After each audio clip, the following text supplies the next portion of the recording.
What's going on, guys? Ponyline here.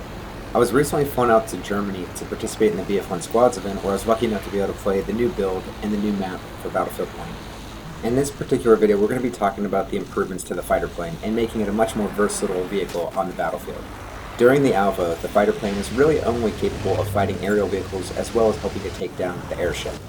But now, with the new beta coming out, there are new options and loadouts that you can choose for the planes. Now, we're not going to be really going in depth about the different loadouts for the different planes in this video, but I will be talking about one in particular, and that is the one that I used in this video throughout the entire time during the squads event.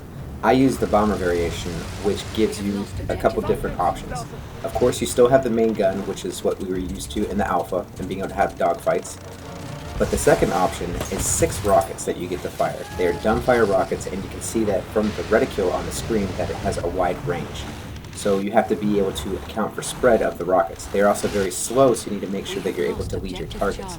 But what this gives the fighter plane is the ability to go ahead and not only fight aerial vehicles with the main gun and dogfights, but it also gives them the option to go ahead and fight aerial vehicles with more damage, such as the bomber plane, which is what it's actually intended for, as well as to be able to go ahead and take down infantry, as well as vehicles, and be able to also participate in helping take down the train, which is the new behemoth vehicle that was added on Sinai Desert.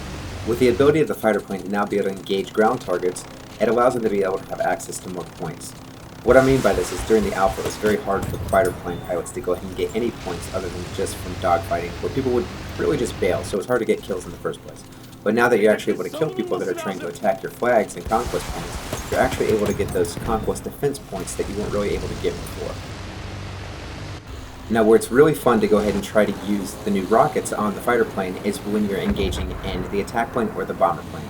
I wouldn't really suggest trying to use these rockets against fighter planes because they're a much smaller target, they're much faster, and they're more maneuverable. Therefore, it's really not worth it. You might as well just keep using your main gun to engage with the fighter plane.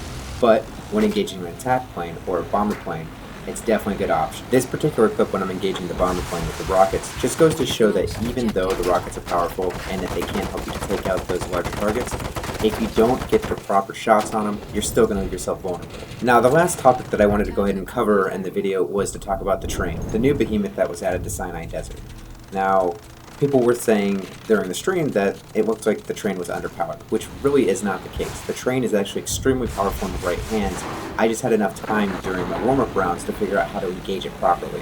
And I'm going to go ahead and showcase that in the video because I think it's really important for people to know this ahead of time to make sure that they're not really just going to leave themselves to get destroyed when the enemy team does get the train during the beta. So what I found out was that the best way to engage was from really far away with strafe fronts, and the reason for this is because the train does have a flat cannon on it, and it does have an extremely long range on those shells. So in the right hands, they can keep you pretty far away, but if you're able to actually line up your shots, and I would say to engage infantry from head on, so that you can make sure that your rockets aren't variating too far off the path, it leaves you the ability to do massive amounts of damage and help to take out the train as soon as possible.